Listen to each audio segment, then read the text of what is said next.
संगत जी आइए सत्संग की शुरुआत करते हैं और सत्संग के लिए इनवाइट करते हैं सविता भाटिया आंटी को। आंटी आप प्लीज आए और गुरु जी का सत्संग शेयर करें। गुरु जी को चरण वंदना और सारी अपनी प्यारी संगत को नमस्कार और जय गुरु जी। गुरु जी की बहुत कृपा है हमारे ऊपर। गुरु जी ने अपनी शरण में हमें लिया। कितने भाग्यशाली है ये। जैसे जैसे हम गुरु जी से जुड़ते गए तैसे तैसे हमें पता चलता गया कि गुरु जी क्या है। शुरू में जब हम गुरु जी से आए तो ऐसा कुछ नहीं था कि हम कुछ मांगे उनसे या ये भगवान है। बस आए, बहुत अच्छा लगा, आते गए। लेकिन कैसे गुरुजी ने एक एक एक चीज करके हमारी सारी चीजें 10% भी, हम कहें कि 10% में भी हमारी हालत खराब हो जाती है। अगर हमें 100% काटना पड़ता तो क्या होता। तो गुरु जी का बहुत बहुत शुक्राना, हर पल शुक्राना गुरु जी का। उनकी मेहर हमेशा हमारे ऊपर बनी रहे, उनका हाथ हमारे सिर पर है। उनका आशीर्वाद लेते हुए कोई भूल चूक हो तो गुरु जी माफ करना। मैं आपका गुणगान करना, मेरे पास शब्द नहीं है, ना वो शब्द है, ना जबान है, ना कुछ हिम्मत है इतना कि आपके बारे में कुछ। लेकिन जो अपनी भाषा और अपनी बोल से मैं थोड़ा बहुत आपका गुणगान कर सकती हूँ। प्लीज कोई गलती हो तो मुझे क्षमा करना गुरु जी। मैं यहाँ से अपनी जर्नी शुरू करती हूँ, बताती हूँ कि 2002 में मुझे गुरु जी से मिलने का सौभाग्य प्राप्त हुआ, या समझे कि गुरु जी ने मुझे अपने चरणों में बुलाया। एक दिन मैं अपने भाई के पास गई तो ब्रदर कहता है कि तू रुकेगी रात तक। मैंने कहा क्यों? कहते हैं गुरु जी हैं एम्पायर स्टेट में, तो मेरी छोटी सिस्टर ने बताया, तो मैं एक बार होके आया हूँ, आज मैं जाऊंगा। उस टाइम कुछ ऐसा था कि गुरु जी ने ऑरेंज कपड़े, ऑरेंज ब्लेस के लोगों ने हैंकी रुमाल, कपड़े रुमाल, टी शर्ट रुमाल, ऑरेंज कलर, हर चीज ऑरेंज ऑरेंज कर दी। तो मेरा ब्रदर भी उस दिन ऑरेंज नई शर्ट खरीद के लाया कि आज मैं ये पहन के गुरु जी के पास जाऊंगा। मैंने कहा क्यों? कहते नहीं वो इस बार ना गुरु जी ने ऑरेंज कलर ब्लेस किया, मैं तो वही पहन के जाऊंगा। मतलब इतना प्यार की छोटी छोटी चीज के लिए ऐसे लगता था जैसे पता नहीं, हर एक संगत को लगता है मेरे साथ गुरु जी ज्यादा प्यार करते हैं, गुरु जी मेरे हैं। यही एक खासियत है हमारे गुरु जी की। तो मैं उसके साथ, मैंने घर में फोन कर दिया कि मैं रात को इधर ही रुकूंगी, मैं कल आऊंगी। और मैं भाई के साथ एम्पायर स्टेट चली गई। जब पहली बार मैं वहां गई तो बड़ा, अभी गुरु जी सिंहासन पर नहीं आए थे, सब मत्था टेक रहे थे, मैंने भी मत्था टेका और मैं बैठ गई। फिर मुझे लगा गुरु जी यहाँ बैठेंगे तो मैं आगे बैठ जाऊं, मैं साइड में, मतलब कुछ समझ नहीं थी। मैंने कितनी जगह अपनी सीट चेंज करी कि यहाँ से दिखेगा ठीक, यहाँ ठीक है, यहाँ से कोई उठा ना दे। तो जब गुरु जी आए, सब खड़े हो गए, हम देखा देखी, हमें कुछ पता नहीं था उस टाइम, कुछ भी नहीं पता था। लेकिन वो जो पहला दर्शन था गुरु जी का, वो आज भी मेरे हृदय पटल पर ऐसे अंकित है कि मैं उस स्वरूप को कभी भुला नहीं पाती। जब भी गुरु जी को आंखें बंद करती हूँ, वही स्वरूप मेरे आंखों के आ गए, वही चोला, वही गुरु जी। ऐसे लगा मैं स्वर्ग में आ गई हूँ और बहुत ही आनंद आया। जब घर सुबह अपने घर गई तो मैंने अपने हस्बैंड को बताया कि ऐसे ऐसे मैं गई थी, वहां पर ऐसे लंगर भी मिला और बहुत आनंद आया। तो कहते हैं कि यार तेरे को पता है ना, मैं मंदिर जाता हूँ ना, मैं गुरुओं के जाता हूँ, आजकल टीवी नहीं देखती क्या हो रहा है। बस मैं शिव जी का भगत हूँ, मैं अपने घर में पूजा करता हूँ, बस मेरे लिए वही है। पर ये था गुरु जी की कृपा कि उन्होंने मुझे मना नहीं किया। और मेरा जाना कैसे होता था, ये भी गुरु जी का प्यार था कि मैं इतनी हिम्मत करती थी। मैं यहाँ से करोल बाग भाई के फैक्ट्री में, वहां से मंदिर, मंदिर से फिर रात को उनके घर रुक के मम्मी के पास, और सुबह में अपने घर आती थी। गुरु जी ने ऐसी कृपा करी कि मेरा भाई वहां से जनकपुर से रोहिणी में मेरे घर के पास ही शिफ्ट हो गया। तो मेरा थोड़ा सा रास्ता आसान हो गया कि रात को मैं अपने घर आ जाती थी। फिर मेरी बेटी ने भी जानना शुरू कर दिया।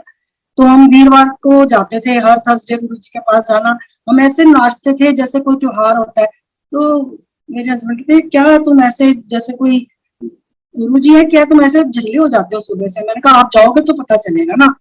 तो काफी महीनों बाद ही कहो तो एक दिन वो कहते कि आज मैं भी चलूं तुम्हारे साथ, देखूं तो सही जाके वहां क्या है। तो हम खुश हो गए कि चलो। अब गुरुजी ने इनको भी जोड़ दिया, तो अब जब पूरा परिवार जुड़ जाता है तो थोड़ा जाना बहुत इजी हो जाता है। क्योंकि रात को होता है, रात को आप अकेले आ नहीं सकते, तो कुछ ना कुछ तो साथ चाहिए होता है। तो मेरे अंकल ने भी जाना शुरू कर दिया और मैंने उनसे पूछा कैसा लगा।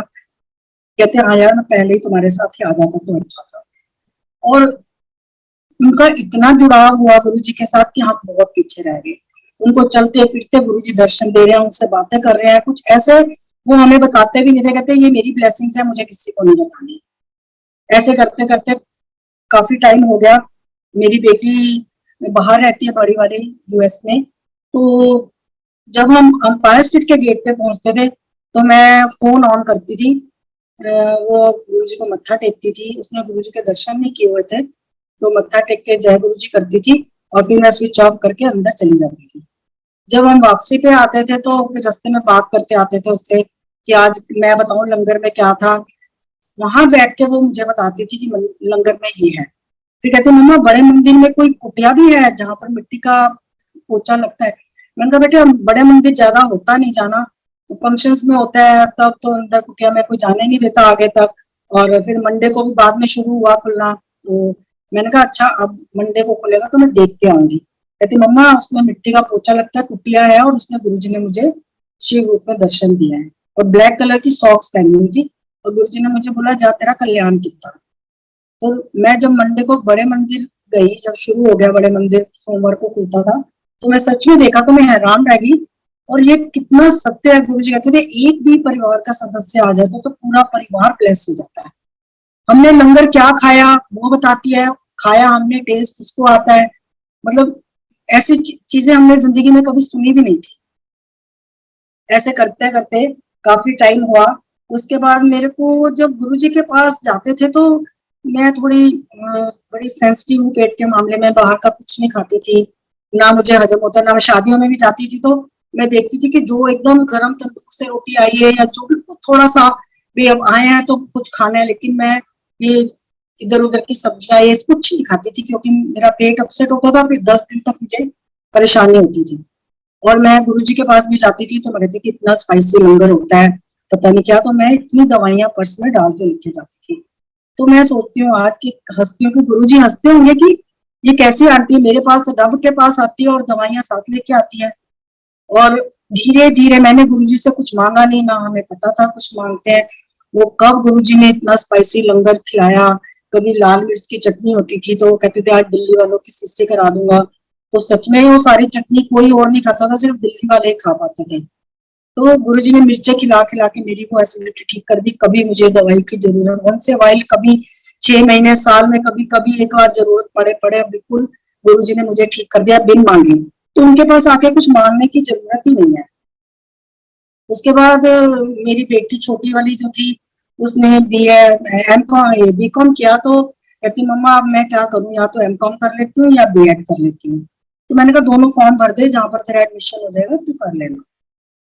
तो उसको रात को गुरुजी का ड्रीम आता है कि गुरुजी कहते बी एड नहीं करनी, बी एड रहने दे, एम कॉम का फॉर्म भर दे। तो हमें तब कुछ ड्रीम के बारे में भी पता नहीं था कि गुरुजी का ड्रीम का मतलब कि गुरुजी लाइव है, गुरुजी को साक्षात तुम्हें दर्शन दे रहे हैं। हमें इस बारे में भी कुछ नहीं पता क्योंकि उस टाइम कोई सोशलाइज नहीं थी। गुरुजी कहते थे किसी से बात नहीं करनी, सिर्फ मेरे से कनेक्शन जोड़ो, शब्द सुनो, लंगर करो और ब्लेसिंग लेके सीधा अपने घर जाओ। यहाँ पर फोन ऑफ होता था, बस हम फेस टू फेस जानते थे कि ये लोग थर्सडे आते हैं। हमें किसी का नहीं पता था कौन है, कहाँ से आते हैं, इसका क्या नाम है, कुछ नहीं पता था। तो कोई बताएगा भी क्या, हमें कुछ पता ही नहीं था। तो मैंने कहा ड्रीम आया तो क्या हुआ, इसका मतलब थोड़ा तू दोनों फॉर्म भर। लेकिन वो बच्चा शायद मेरे से भी ज्यादा जुड़ा हुआ है, उसने कहा नहीं मम्मा मुझे बी एड भरना ही नहीं है, मैं एमकॉम ही भरूंगा। और उसने भरा, उसका वो इंटरव्यू टेस्ट वेस्ट रिटन टेस्ट जो था सब हुआ। जब लिस्ट लगी तो इसका नाम ही नहीं था। तो मेरे को थोड़ा सा लगा, मैंने कहा मैंने तेरे को बोला था कि दोनों कर दे बेटे, अब तेरा 1 साल वेस्ट चला जाएगा। कहती नहीं मम्मा गुरुजी ने बोला तो मुझे मेरा नाम आएगा। मैंने कहा कैसे आएगा।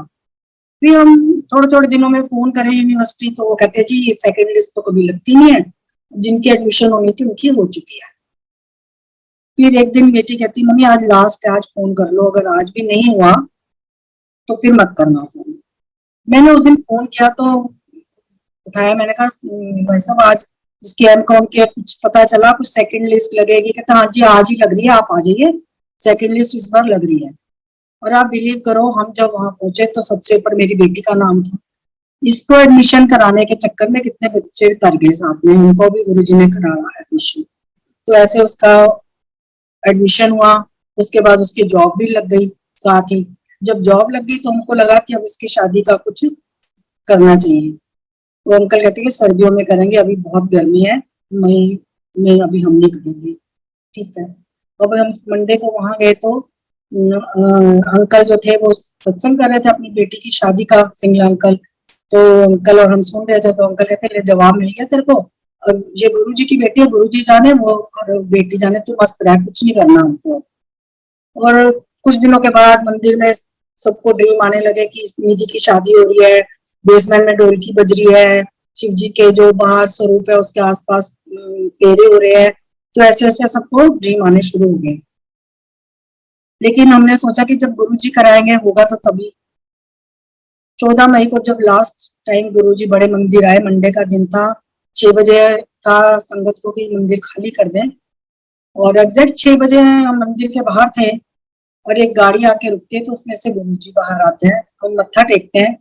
तो उस टाइम एक सेवादार अनीश होता था, वो भागा आया, तो कहता आंटी आपने दर्शन कर लिए, मत्था टेक लिया, अब आप अंदर मत आना। तो गुरुजी ने कहा आने दो।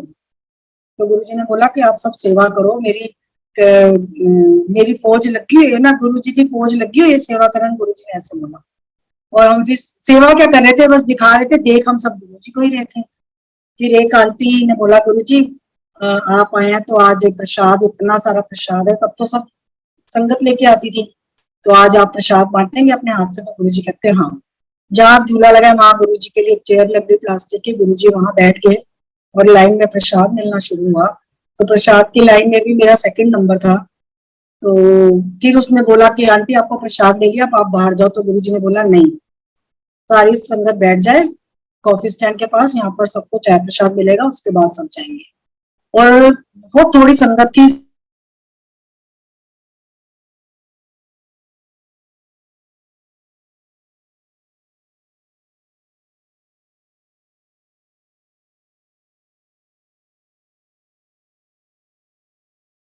अंकल ने बोला कि मैंने वीआरएस ले लिया। क्यों लेती है? तो उन्होंने बोला ट्रांसफर हो रही थी बड़ी दूर, इसलिए मैंने ले ली।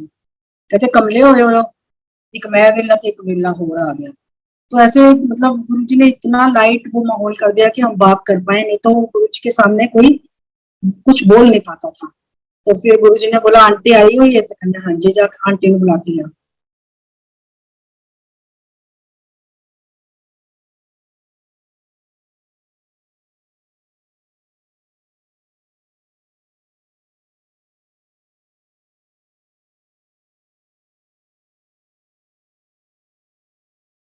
गुरुजी ने उसको एक एक चीज पूछी उसके बारे में। फिर गुरुजी बोलते हैं कि रोहिणी में रहते हो, आपके घर के पीछे गुरुद्वारा है और आगे मॉल है? मैंने कहा हाँ जी गुरुजी। तो ऐसे गुरुजी ने बताया कि मैंने बात करी है नहीं करी, मुझे सब कुछ पता है।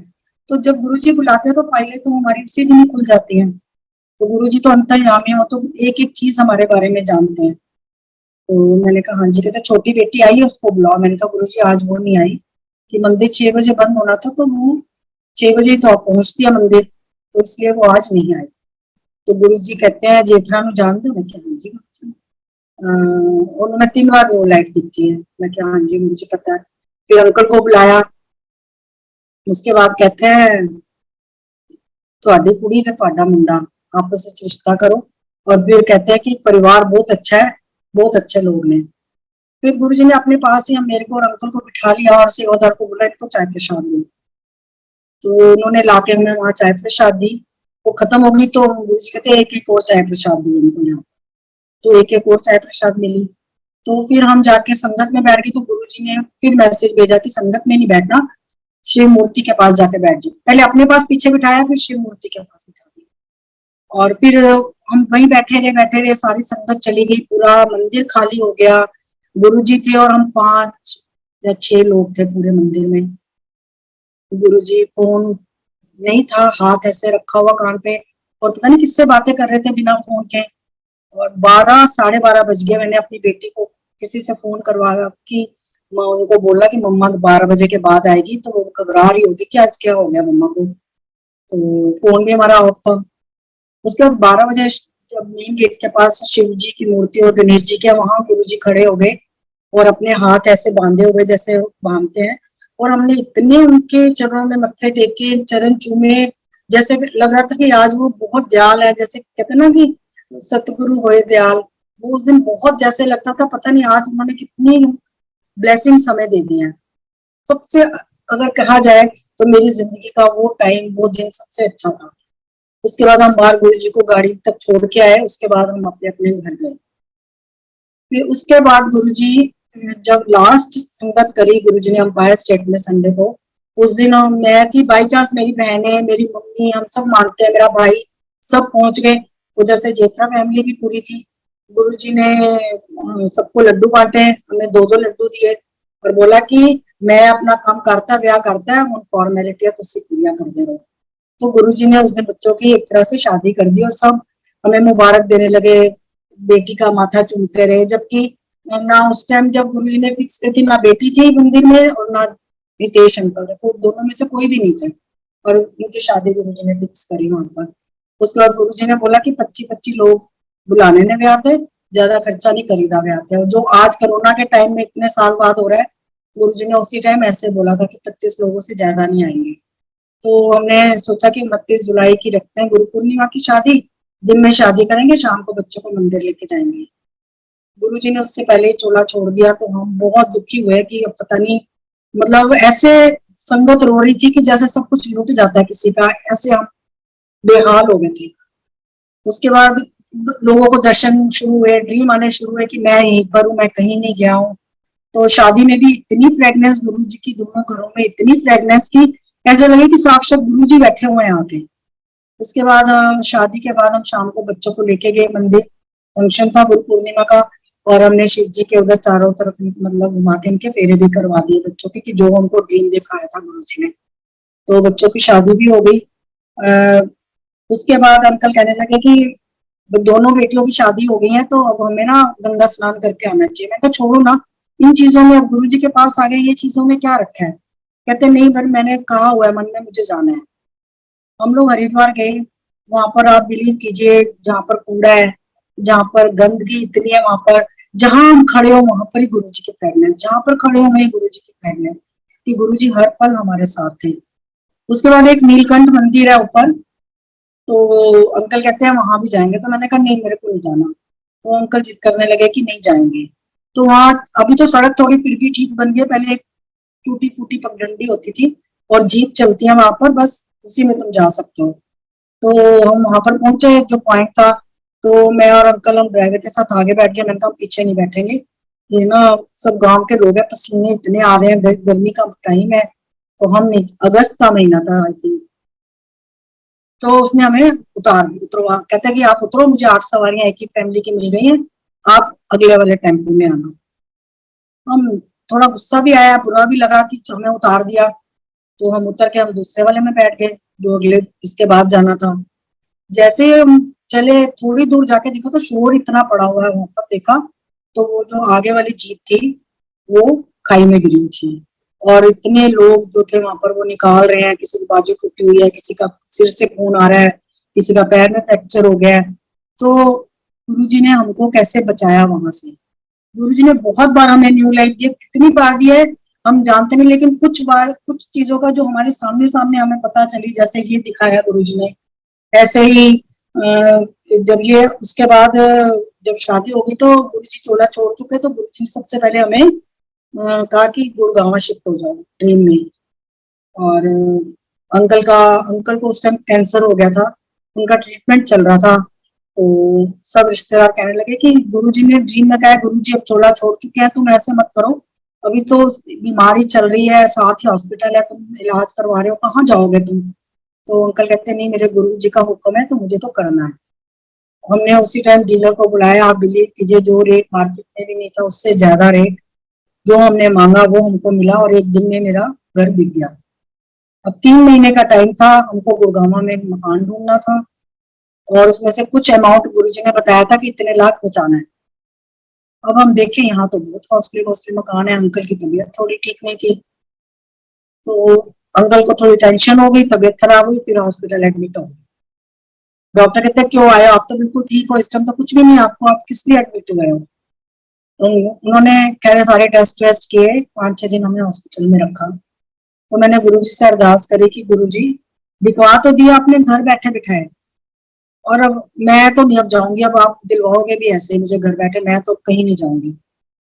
और उसी 10 मिनट से पहले ही बल्कि मुझे डीलर का फोन आ जाता कि आप जैसा मकान चाह रहे थे सोसाइटी में, 3 बेडरूम, फर्स्ट फ्लोर, जो ड्रीम में मुझे गुरुजी ने दिखाया था, और सेम रेट जो आप कोट कर रहे थे वही मिल गया। तो मैंने कहा ठीक है, आप हम अभी आ नहीं सकते, हॉस्पिटल में है, आप बयाना दे दो। तो कहने लगा कि नहीं, ऐसे कैसे बयाना दे दूं, कोई सब्जी थोड़ा है जो तुम ऐसे ले लोगे, मकान है, आखिर बिना देखे कैसे लोगे।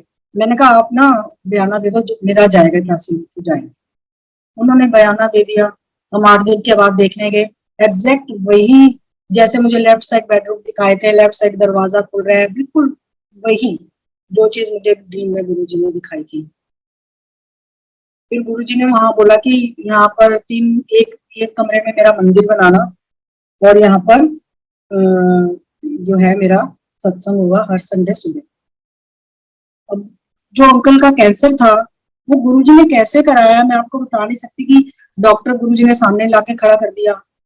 जिस दिन ऑपरेशन था वो डॉक्टर कहता है जी कुछ नहीं है, बस ऐसे थोड़ा सा ये होगा, थोड़ी ग्राफ्टिंग होगी, तो 8 दिन के बाद छुट्टी हो जाएगी, कोई घबराने की कोई बात नहीं है, क्योंकि स्प्रेड नहीं हुआ, ये उसी जगह पर है।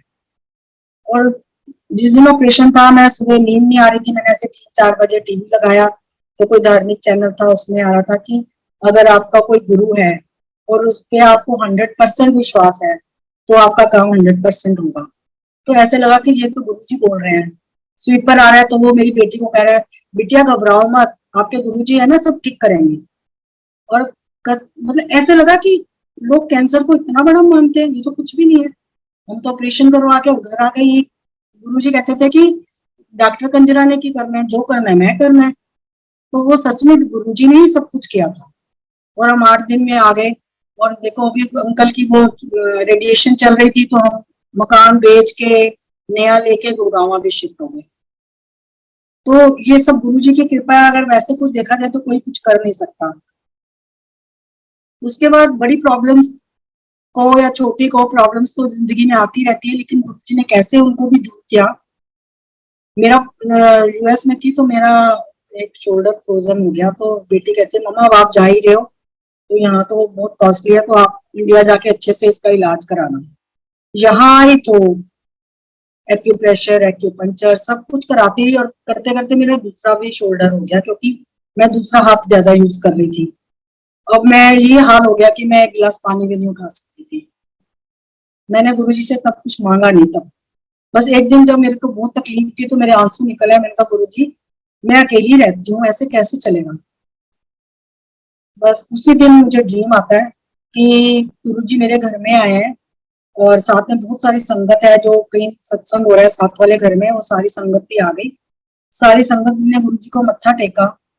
फिर जब मैंने मत्था टेका तो गुरुजी ने मेरा सिर पकड़ के अपने चरणों पे दबाया, और दोनों अंगूठों से मेरी गर्दन से लेके पूरी स्पाइन में 3-4 बार ऐसे जोर जोर से प्रेस करके जैसे मालिश करते हैं ऐसे करी। और मुझे कहते जा आंटी तेरा कल्याण करता।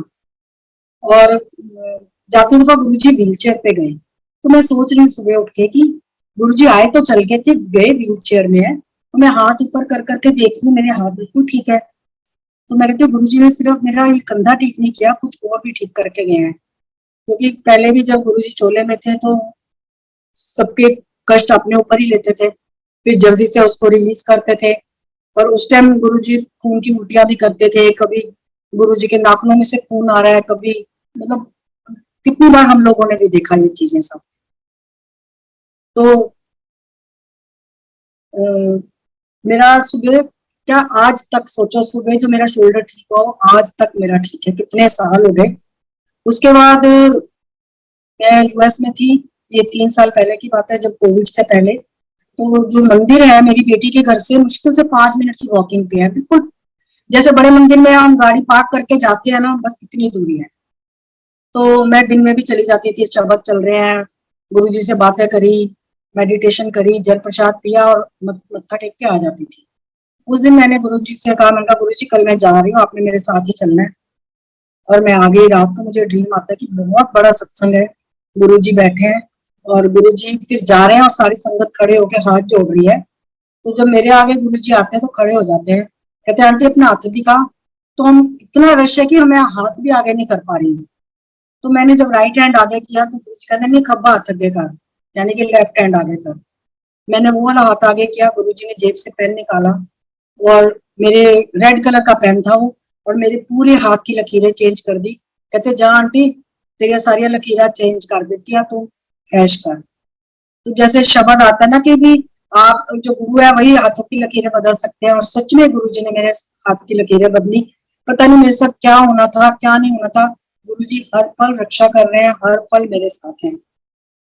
ये तो, ये चीजें तो जो गुरुजी ने दिखाई, और बिना दिखाए तो वो रोज ही हमें ब्लेस कर रहे हैं।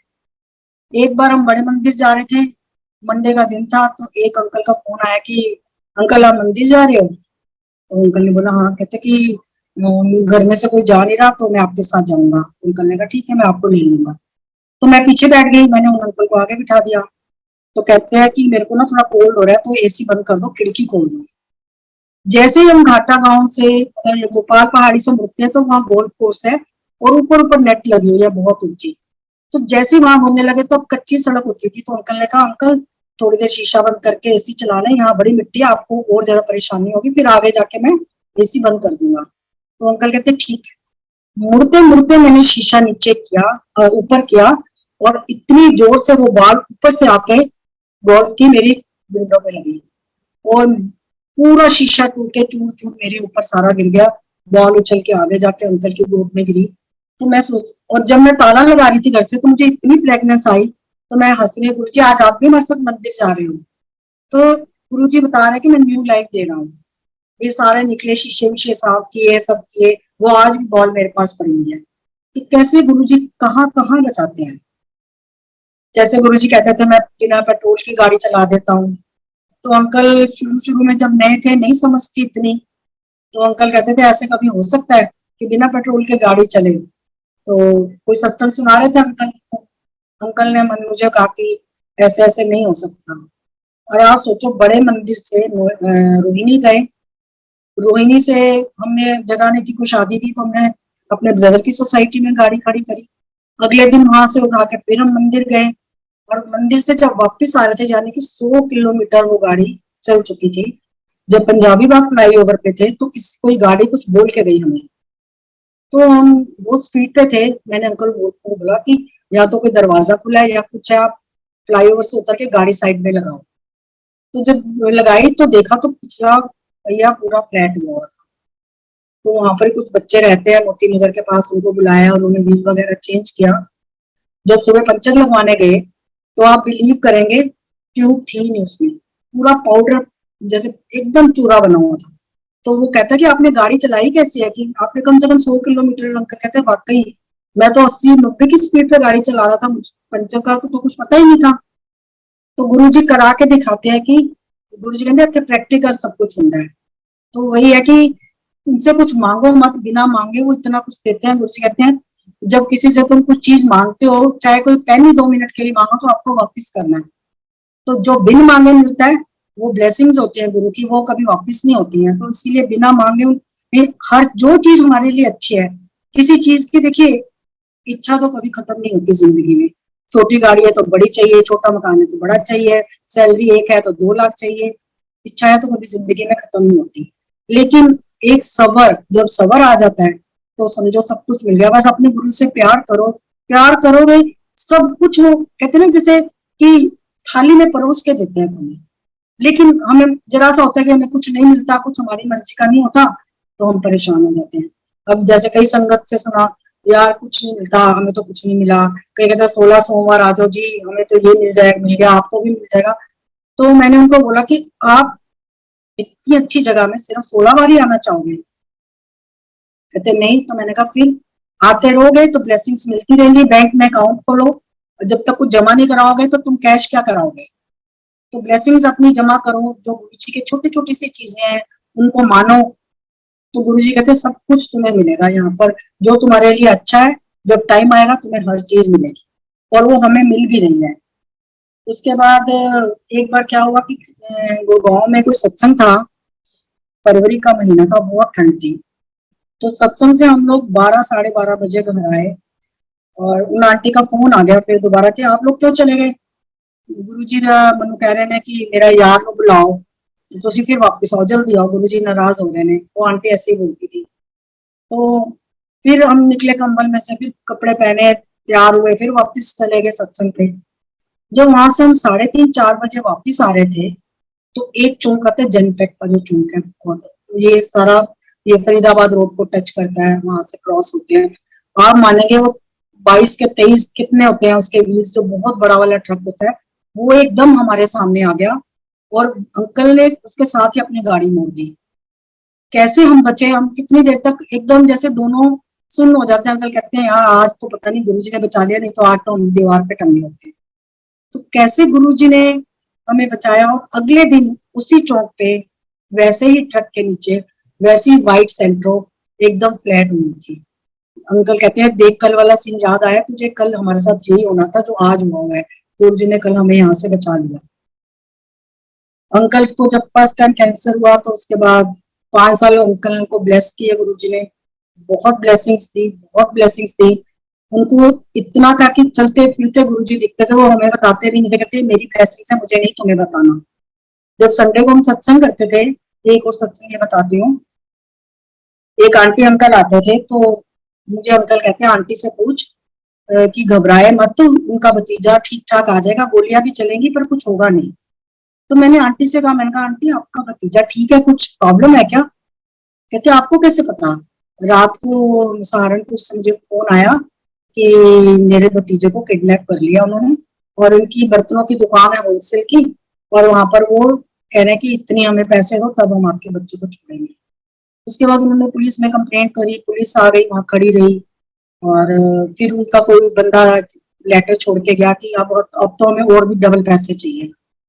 तो वो आंटी फिर आए, कहते अंकल कहते मुझे नहीं पता, मैं मेडिटेशन कर रहा था, मेरे सामने पूरी पिक्चर चली है कि ऐसे ऐसे हुआ है, गोलियां भी चली हैं, लेकिन आपका बच्चा भी सही सलामत आ गया है, और वो दोनों तीनों जो बंदे थे वो भी पकड़े गए हैं। तो सच में वैसा ही हुआ।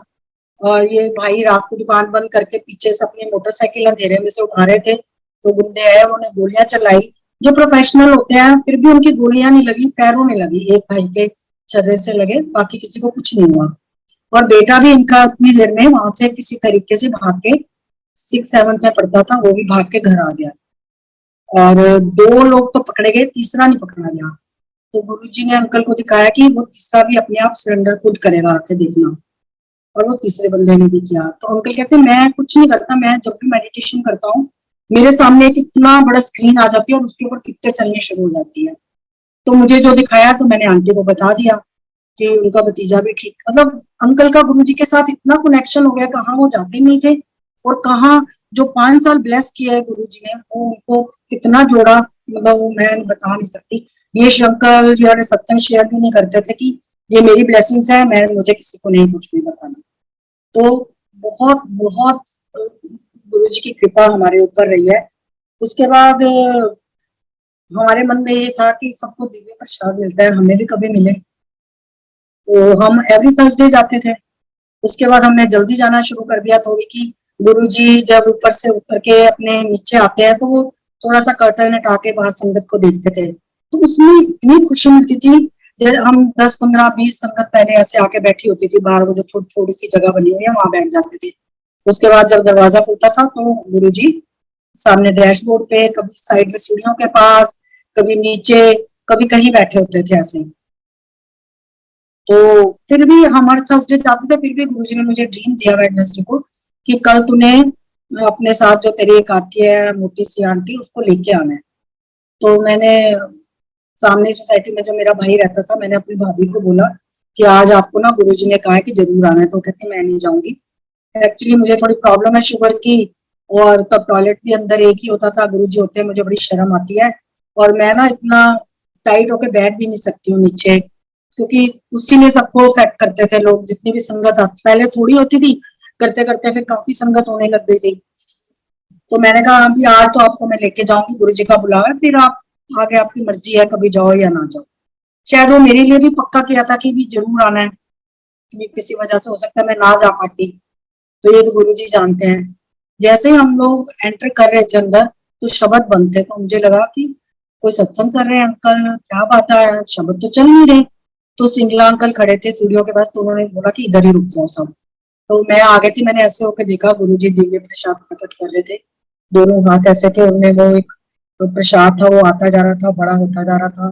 उसके बाद वो क्या उसका स्वाद था, वो आज भी मैं उसको याद करूँ तो मेरे मुंह में उसका स्वाद आता है कि कितना टेस्ट था। मिश्री, खोया, पता नहीं वो क्या दिव्य प्रसाद था।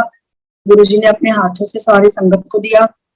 फिर वो जिस बोल में गुरुजी ने हाथ धोए थे, वो हमें एक एक चम्मच चरणामृत दिया विप्पी अंकल ने। उसके बाद जितने स्वरूप थे गुरुजी के, उसमें इतना अमृत कि अंदर स्वरूप ही नहीं दिख रहा था गुरुजी का। तो गुरुजी कहते हैं देखो नजारे देखो, ਇਹੋ ਜਿਹੇ नजारे तुसी कभी देखने ने। और वाकई इतनी जिंदगी हमारी होगी, हमारे मम्मी पापा, हम भी अब बुजुर्गों में आ गए हैं। हमने कभी नहीं देखा कभी किसी मंदिर में किसी माता रानी की या किसी और भगवान की मूर्ति में कभी ऐसे अमृत आया हो। इतना अमृत देखा हमने। उस दिन पहली बार ऐसे हमने गुरु जी के मंदिर में हौस पौस देखा, नहीं तो सब शांति से सब कुछ होता था। फिर एक संगत से सुना कि गुरु जी कह रहे थे कि जिन्होंने मैं आज दिव्य प्रसाद दिता उन्होंने मैं मोक्ष देता, जन्म मरण तो मुक्त कर देता है। तो गुरु जी जानते हैं क्या क्या ब्लेसिंग्स हमें मिल रही है।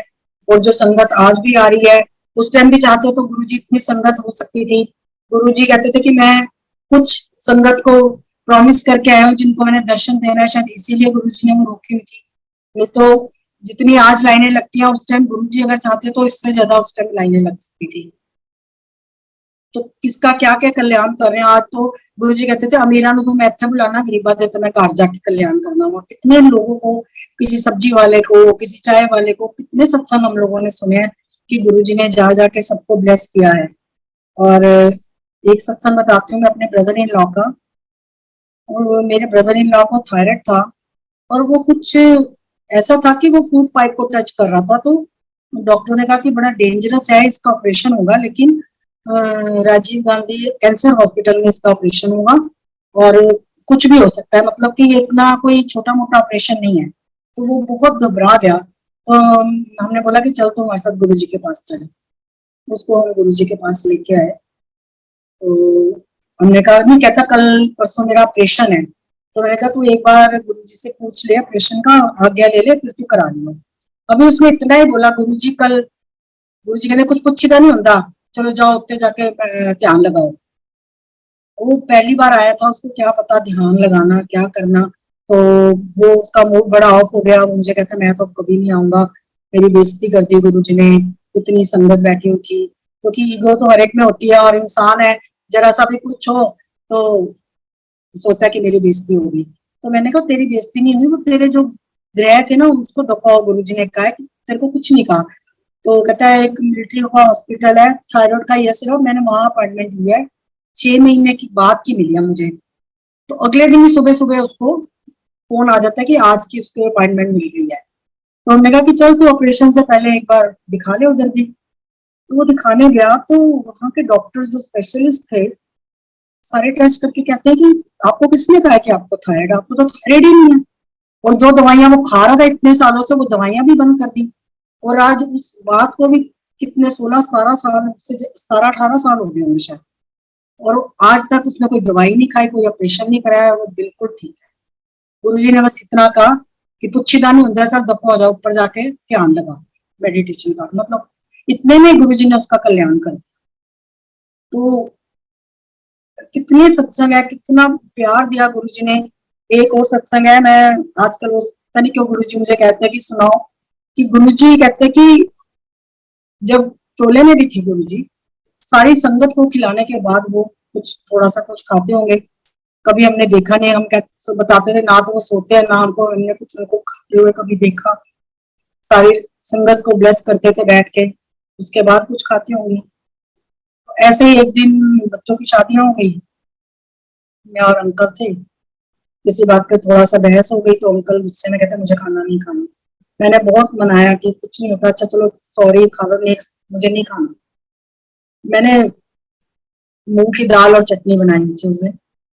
मैंने लाइटें ऑफ करी, छोटा लैंप जलाया और मैं भी लेट गई। जैसे मैं लेटी तो मुझे दिखा, जैसे दर्शन दिए गुरुजी ने कि गुरुजी आए हैं। कहते आंटी बड़ी भूख लगी है, लंगर करा। मैं क्या आ जाओ गुरुजी। कहते की बनाया, कहना चल बहुत वधिया, बैठ गए। कहते मैं क्या गुरुजी मैं अंकल को पूछना एक बार, अगर वो आ गए तो ठीक है, नहीं तो ਅਸੀਂ दोनों खावांगे। गुरुजी कहते ठीक है। मैंने अंदर आकर सच में अंकल को हिलाया, मैंने कहा उठो, खा लो ना उठ के, क्या है। कहते अच्छा चल लगा, मैं आ रहा हूँ। तो मैं बड़ी खुश हुई, अंकल भी आ गए, हमने ऐसे 3 प्लेटें लगाई, लंगर किया। करने के बाद मैं रात को खाना खाने के बाद हम बच्चे से यूएस में बात करते थे रोज ही। तो हमने बात करी उससे, मैंने कहा शालू आज तो कमाल हो गया। कहती क्यों? मैंने कहा आज तो ऐसे ऐसे पापा नाराज हो गए थे और गुरुजी आए और गुरुजी ने ऐसे लंगर किया। तो मैंने अंकल पापा को एक ही बार उठाया तो वो एक ही बार में उठ गई और मेरे से पहले उठ ही नहीं रहे थे। तो अंकल कहते तू तो आधा सत्संग सुना रही, आधा तो मैं सुनाता हूँ। तो तेरे आने से पहले गुरुजी मेरे पास आए, कहते देख आंटी इक्को बार उठाएगी, चुपचाप आके आ जाओ, उन्हें दोबारा नहीं उठाना तुम्हें। और मैं सच में मतलब गुरुजी की बात मानी। तूने एक बार मतलब शुक्र किया, तूने कहा और मैं उठ के आ गया कि गुरुजी आया तो हम इकट्ठे लंगर करेंगे। तो गुरुजी कहते हैं ऐसा कभी हो सकता है कि मेरी संगत भूखी सो जाए और मैं खाऊं? जब हमेशा पहले संगत को खिलाते थे फिर गुरुजी खाते थे। ऐसे हैं हमारे गुरुजी, जितनी उनकी गुणगान किया जाए उतना कम है। मैंने जो जो मुझे याद आया मैंने सब आपके साथ शेयर किया। मैं गुरुजी का बहुत शुक्राना करती हूँ और कहती हूँ गुरुजी कोई भूल चूक हो तो मुझसे माफ करना। आपके गुणगान करने में कहीं कोई कमी रह गई हो तो मुझे हाथ जोड़ के विनती है कि क्षमा कर दो। और अपना हाथ पूरी संगत के ऊपर रखो। जो आजकल जैसा टाइम चल रहा है, अपनी पूरी संगत को आपने जैसे बचा के रखा हुआ है, हमेशा ऐसे ही उनके ऊपर अपना हाथ रखिए। सारी संगत को बचा के रखिए, अपना प्यार दीजिए और ऐसे ही संगत को जोड़ते रहिए। जय गुरु जी का।